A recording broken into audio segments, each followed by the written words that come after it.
আসসালামু আলাইকুম ওয়া রাহমাতুল্লাহি ওয়া বারাকাতুহু। আলহামদুলিল্লাহ, ওয়াসসালাতু ওয়াসসালামু আলা রাসূলিল্লাহ বা'দ।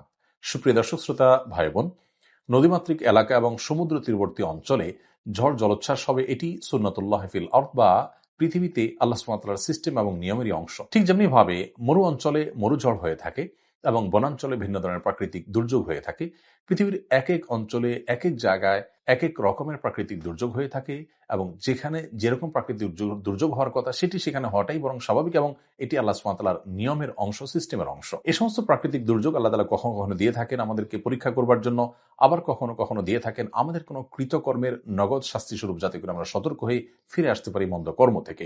আবার কখনো কখনো আল্লাহ তাআলা বিপদ আপদ দিয়ে থাকেন মানুষের মর্যাদা বৃদ্ধি করবার জন্য সবরের মাধ্যমে। অতএব ঝড় জলোচ্ছ্বাস আমাদের এই অঞ্চলে প্রায় হয়ে থাকে। এগুলো নানা উদ্দেশ্যে হতে পারে, নানা কারণে হতে পারে। আমরা এটি কি কারণে হয়েছে সেটি নিশ্চিত করে কখনোই বলতে পারবো না, কারণ সেটা একমাত্র আল্লাহ তাআলা ভালো জানেন সেটি আমাদের আযাব হিসেবে এসেছে নাকি পরীক্ষা হিসেবে এসেছে নাকি অন্য কোনো উদ্দেশ্যে এসেছে। তবে নবী করিম সাল্লাল্লাহু আলাইহি ওয়াসাল্লামের সুন্নাহ এর আলোকে ঝড় জলোচ্ছ্বাস যখন হবে, তুফান যখন হবে, প্লাবন যখন হবে, তখন আমরা বেশ কিছু মাসনুন আমল করতে পারি। তোমাদের থেকে সর্বপ্রথম যে আমলের কথা আমরা বলবো তা হলো, একজন মুসলিম তিনি এ ধরনের পরিস্থিতির পূর্বাভাস পেলে তিনি শুরু থেকেই সর্বোচ্চ সতর্ক থাকার চেষ্টা করবেন এবং যখন ঝড় জলোচ্ছ্বাস শুরু হয়ে যাবে এবং বৃষ্টি ভয়াবহ আকার ধারণ করবে, তখন নবী সাল্লাল্লাহু আলাইহি ওয়াসাল্লামের সুন্নাহগুলোকে তিনি অক্ষরে অক্ষরে মেনে চলবেন এবং নিজে সর্বোচ্চ সতর্ক থাকবেন। এ সম্পর্কে যারা বিশেষজ্ঞ আছেন তারা যে সমস্ত সতর্কবার্তা দিয়ে থাকেন, যে সমস্ত সতর্কীকরণ আমাদেরকে করে থাকেন এবং যে সমস্ত পরামর্শ দিয়ে থাকেন, সেগুলো একজন ইমানদার সর্বোচ্চ গুরুত্ব দিয়ে আমল করবে। এটা হলো প্রথম কাজ। কারণ আমি আমার সাধ্য অনুযায়ী সতর্ক থাকার, আত্মরক্ষার জন্য সচেষ্ট থাকবো, এর পাশাপাশি আল্লাহ তাআলার কাছে দোয়া করব।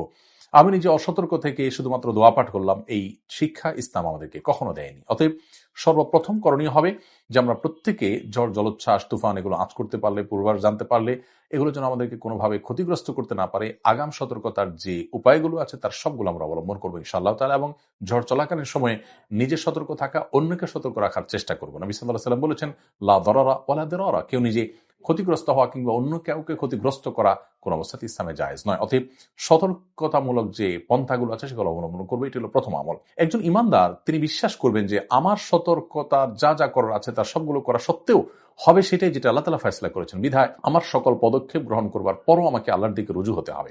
অতএব আল্লাহর দিকে রুজু হয়ে দ্বিতীয় যে করণীয়টি তিনি করবেন তা হলো, যখন বৃষ্টি হবে তখন বৃষ্টি যদি মনে হয় যে ক্ষতিকর বৃষ্টিতে রূপ নিচ্ছে, তখন আল্লাহ তাআলার কাছে দোয়া করবেন নবী সাল্লাল্লাহু আলাইহি ওয়াসাল্লামের শেখানো দোয়া দিয়ে। আর সেটি হলো আল্লাহুম্মা সাইয়্যিবান নাফিআ, আল্লাহ উপকারী বৃষ্টি আমরা আপনার কাছে চাই। ঠিক এমনি ভাবে আরেকটি দোয়া নবী সাল্লাল্লাহু আলাইহি ওয়াসাল্লাম শিখিয়েছেন এই প্রসঙ্গে, তা হলো আল্লাহুম্মা হাওয়ালাইনা ওয়ালা আলাইনা। খুব ছোট ছোট দোয়া। আল্লাহুম্মা সাইয়্যিবান নাফিআ ৩ শব্দের দোয়া, আল্লাহুম্মা হাওয়ালাইনা ওয়ালা আলাইনা এটাও ৩ শব্দের দোয়া। আল্লাহ, আমরা যে বৃষ্টি পাচ্ছি এই বৃষ্টি যদি বেশি হয়ে যায় তাহলে আমাদের এই জনবসতিতে নয়, বরং আমাদের বাইরে, জনবসতির বাইরে যে ক্ষেত খামার আছে, যে বনাঞ্চল আছে, পাহাড়ি এলাকা আছে, সেখানে বৃষ্টি দিন এবং এমন জায়গায় বৃষ্টি দিন যেখানে আমাদের বৃষ্টি উপকার বয়ে আনবে, যেটা আমাদের ক্ষতিগ্রস্ত করবে না। এই দোয়া পাঠ করব। তৃতীয়ত করণীয় হলো, এই বৃষ্টি বাদল এগুলো যদি ঝড় জলোচ্ছ্বাসে রূপান্তরিত হয় এবং এটি যদি রীতিমতো তুফান এবং প্লাবনে পরিণত হয়, তাহলে সেক্ষেত্রে এই ধরনের ঝড় এবং তুফান থেকে আত্মরক্ষার জন্য নবী সাল্লাল্লাহু আলাইহি ওয়াসাল্লামের আরেকটি শেখানো দোয়া আমরা করব তৃতীয় আমল হিসেবে। সেটি হলো আল্লাহুম্মা ইন্নী আসআলুকা খায়রাহা ওয়া খায়রা মা ফিহা ওয়া খায়রা মা উরসিলাত বিহি ওয়া আউযু বিকা মিন শাররিহা ওয়া শাররি মা ফিহা ওয়া শাররি মা উরসিলাত বিহি। যার অর্থ হলো, হে আল্লাহ, এই যে মেঘমালা এবং এই যে বাতাস, এই ঝড় বাতাস মেঘ, এর যে কল্যাণ আছে এর মধ্যে যে আরো নানাবিধ কল্যাণ আছে। ঝড় বাতাসটা যতটুকু আমাদের জন্য কল্যাণ করা হয় ততটুকু, এবং এর ভিতরে আরো যে প্রাসঙ্গিক কল্যাণ আছে সেগুলো, এবং যে উদ্দেশ্যে, যে কল্যাণের উদ্দেশ্যে ঝড়কে আপনি প্রেরণ করেছেন বা প্রেরণ করা হয়েছে সেটার কল্যাণটা আমরা চাই। এবং এই ঝড় যে ক্ষতি আমাদের করতে পারে এবং এর মধ্যে আরো নানাবিধ যে ক্ষতিকর দিক থাকতে পারে, যেমন শিলাবৃষ্টি, আরো অনেক ক্ষতি থাকতে পারে, সেগুলো থেকে এবং যে অকল্যাণ নিয়ে আপনি এটাকে প্রেরণ করেছেন সেটার যেন আমাদেরকে স্পর্শ করতে না পারে, তার ক্ষতি থেকে আমরা আপনার কাছে পানা চাই। আবার দোয়াটি বলছি, আল্লাহুম্মা ইন্নী আসআলুকা খায়রাহা ওয়া খায়রা মা ফিহা ওয়া খায়রা মা উরসিলাত বিহি ওয়া আউযু বিকা মিন শাররিহা ওয়া শাররি মা ফিহা ওয়া শাররি মা উরসিলাত বিহি। এই দোয়াটা আমরা ঝড়ের সময় পাঠ করলে আল্লাহ রাব্বুল আলামিন আমাদেরকে ইনশাআল্লাহ হেফাজত করবেন।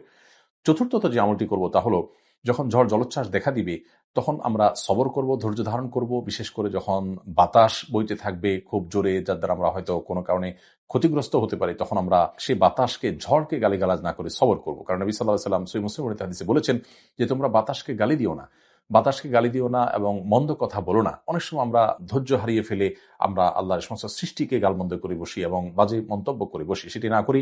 নবী সাল্লাল্লাহু আলাইহি ওয়াসাল্লাম বলেছেন আমরা যেন আল্লাহর কাছে পানা চাই, আশ্রয় চাই এবং এর কল্যাণটা কামনা করি, অর্থাৎ দোয়া করি। পঞ্চম এবং সর্বশেষ করণীয় যেটি বলতে চাই তা হলো ঝড় জলোচ্ছ্বাস যখন দেখা দিবে বা প্লাবন দেখা দিবে বা বৃষ্টি হবে, সেটি যখন ভয়ঙ্কর রূপ ধারণ করবে, তখন আমরা আল্লাহর দিকে ভিতর সন্ত্রস্ত হয়ে আল্লাহর কাছে পানা চাইব।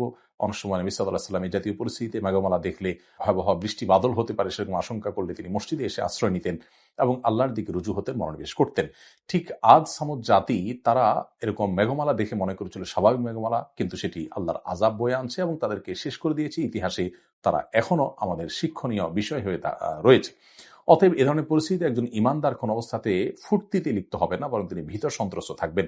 নবী সাল্লাল্লাহু আলাইহি ওয়াসাল্লাম এই সুন্নাহটাকে খুব গুরুত্বের সাথে আমল করেছেন, সাহাবীরাও তা করেছেন। কিন্তু আজকাল আমরা দেখি অনেকে আছেন যে এই ধরনের পরিস্থিতিতে নিজেরা অনেক সময় দেখা যায় এটাকে তথাকথিত এনজয় করার বা উপভোগ করার চেষ্টা করেন। এই উপভোগ করা বা সবকিছুতে ফুর্তি করার যে একটা প্রবণতা আজকাল আমরা দেখতে পাচ্ছি, এটি কখনো ভালো কিছু বয়ে আনতে পারে না। বিধায় এই সমস্ত সুন্নাহগুলো আমরা যদি ঝড় জলোচ্ছ্বাসের সময় আমল করে চলি, আশা করা যায় এখান থেকে আমরা কল্যাণটা লাভ করব এবং কল্যাণ থেকে আল্লাহ তাআলা আমাদেরকে মুক্তি দান করবেন। আবার বলছি, প্রথম করণীয় হলো সতর্কতামূলক সকল ব্যবস্থা আমরা গ্রহণ করব। দ্বিতীয় করণীয় হলো বৃষ্টি হলে আমরা আল্লাহুম্মা সাইয়্যিবান নাফিআ আল্লাহুম্মা হাওয়ালাইনা ওয়ালা আলাইনা এটি পাঠ করব।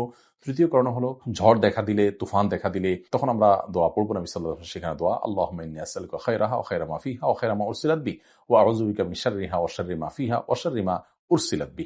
চতুর্থ করণীয় হলো এই ঝড় বাতাস বা এ জাতীয় প্রাকৃতিক দুর্যোগকে গালমন্দ করা বা বাজে মন্তব্য করা, এটা ইমানদারের সাথে যায় না। আল্লাহর সৃষ্টিকে গালি দেওয়ার কোনো সুযোগ অবকাশ ইমানদারের জন্য নেই।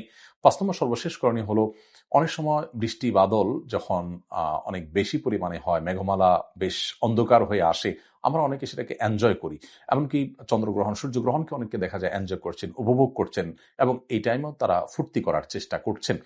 তো সবকিছুকে ফুর্তির জিনিস বানিয়ে ফেলা, এটা ভোগবাদী পৃথিবীতে একটি সমস্যায় রীতিমতো পরিণত হয়েছে। ইমানদার এই পরিস্থিতিতে ভীত সন্ত্রস্ত হয়ে আল্লাহর দিকে রুজু হবেন, তওবা করবেন এবং নিজেকে সংশোধন করার চেষ্টা করবেন। আল্লাহ রাব্বুল আলামিন সব ধরনের ঝড় তুফান থেকে, সব ধরনের জলোচ্ছ্বাস থেকে, ক্ষয়ক্ষতি থেকে আমাদের সকলকে হেফাজত রাখুন।